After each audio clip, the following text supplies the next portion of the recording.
lahat sa inyo mga kaidol, magandang umaga lahat sa inyo mga kaidol, magandang gabi.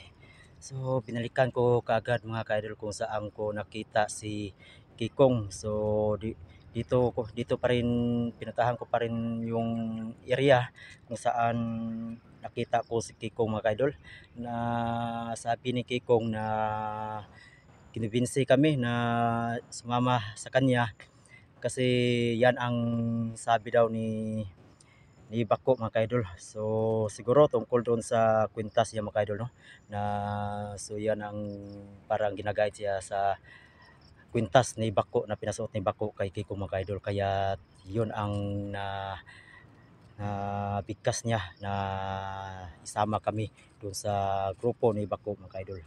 So ayan mga kaidol, na umuwi ako kagabi at kumuha ako ng holy water at saka asin mga kaidol, na para ilaban natin kay Kikong kasi natakot siya sa holy water. Yung pag sinabuagan ko siya ng holy water, so natakot siya. So ayan, ito para may depensa tayo. So ayan mga kaidol, no, na tungkol pa rin kay Pusradin, na sana na nakauwi na siya kasi hindi ko alam mga kaidol, na kasi hinabol kami ng bandido na nakaabang pala doon sa labasan. So ayun, hinabol kami, naghiwalay kami, hindi ko alam kung saan siya napadpad mga kaidol. So ayan, na ipagdasalan natin na walang mangyari sa akin mga kaidol, lalo na sa kay Pusradin mga kaidol. So abangan nyo lang tong video to mga kaidol, bawat ang gulo ng video, no. So huwag niyo pa rin kalimutan mag-support sa channel ko, Bano Adventure. So yan, God bless you po. So yan mga kaidol, ito na ako sa area ngayon kung saan ko nakita si Kikong. Dito nag-aabot kami ni Kikong mga kaidol. Dito siya biglang nawala, na parang may pagkatagulilong siya mga kaidol tungkol sa suot niya na kwintas galing kay Bako. Yan, kinipinsin niya kami na sumama kami sa kanya. Yan, pero ito na area mga kaidol, malapit pa rin to sa kalsada, na yan marinig yun yan yung mga tunog ng sasakyan. So sa unahan mga kaidol may bahay, may maraming bahay doon sa unahan, kaya nandito sila, baka nag-aabang sila dito mga kaidol, no? Di natin alam na yung umuwi na sana kami ni Pusradin, yun sinundan kami na malapit na sana kami ng pagdating sa highway mga kaidol, na para sakay ng sasakyan. So ayun, inarangan kami, so bumalik kami dito sa area at hinabol kami. So nakaiwalay kami ni Pusradin. Yan mga kaidol, dito hanapin natin si Kikong mga kaidol. Sana nandito pa siya. Binalikan ko tong area to mga kaidol. Isubukan natin na kumisihin ulit si Kikong mga kaidol, baka makontrol niya yung anting-anting niya.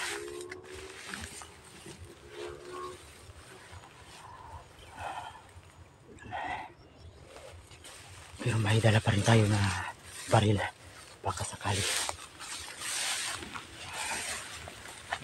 Dito tayo dadaan sa damo mga kaidol.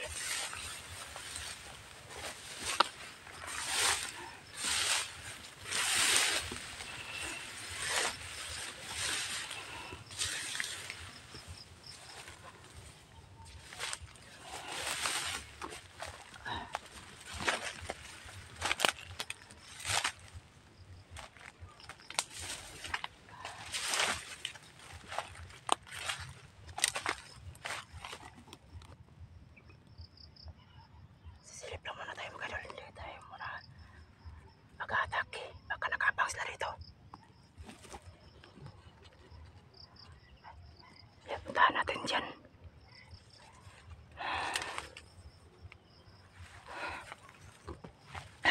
Ayan mga kaidol, kahit nag-iisa lang ako mga kaidol, pero magdoble ingat pa rin ako sa sarili ko mga kaidol, para Oh, makakuha na tong solve na tong problema to lahat mga ka-idol.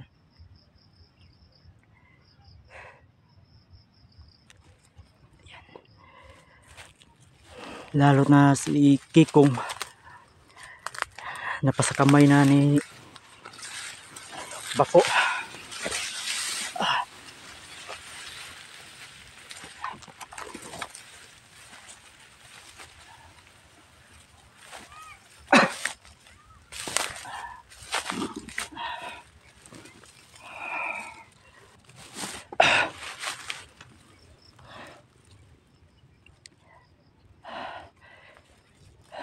Parang tahimik dyan mga idol. So, pabalik muna tayo sa ating daan. Atras tayo mga idol.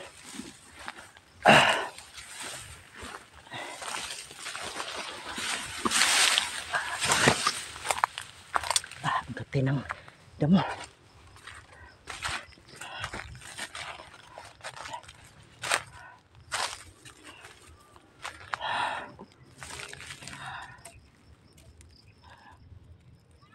Parang may butas mga idol.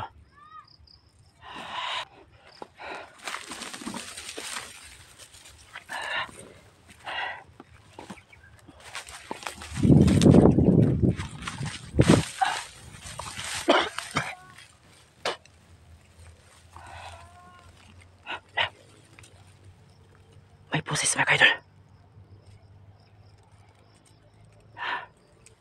Humingi ng saklolo. Asa na napita.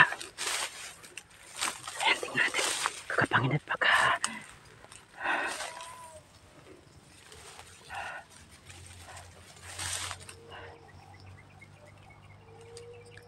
iyak bata ka.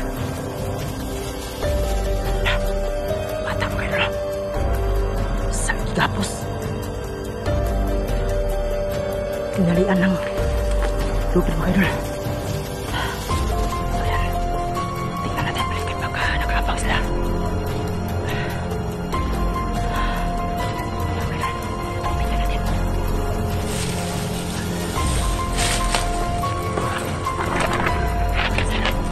Para hindi tayo makita.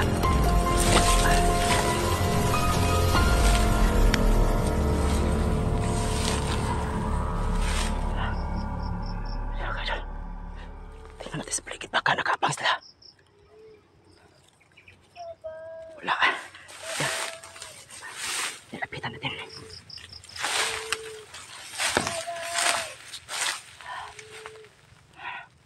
Tingnan natin paligid.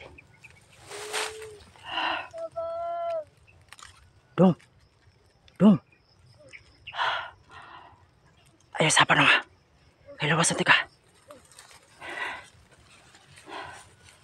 So yan mga idol. Hindi ko siya pinahingay mga idol para hindi kami malata.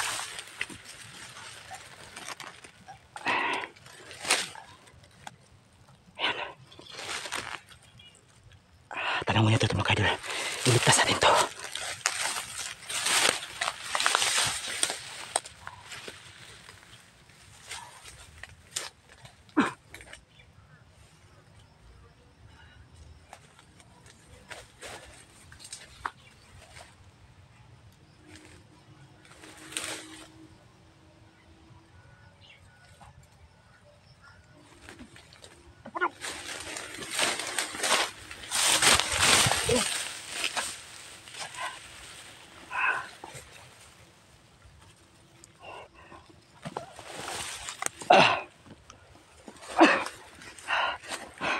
So yan mga idol. Pinagparang ko ng lubid. Tanongin natin bakit ginapos siya dyan. Dong, kisa na kuha si Madong.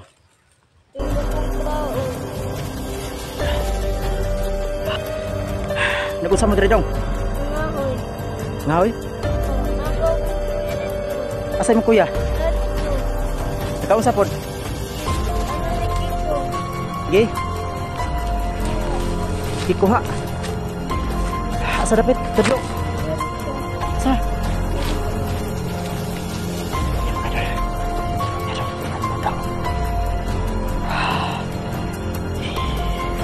Kinamiti ko mo kayo.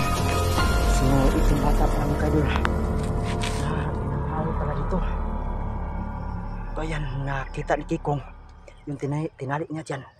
At doon may kapatid na siya doon mga ka-idol. Yung sa po niya rito? Giihaw. Ihaw?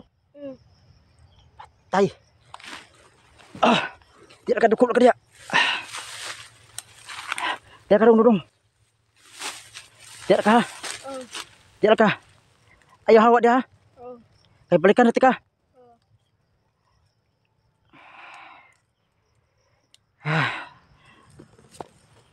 Yan mga idol.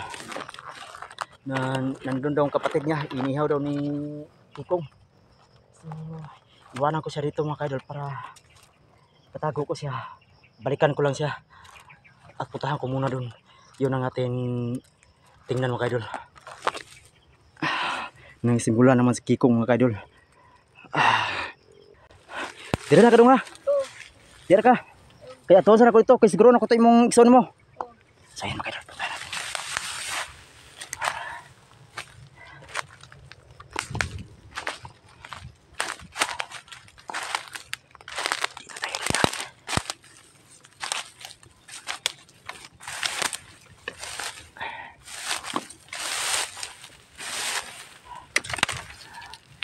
Ayan mga kadol.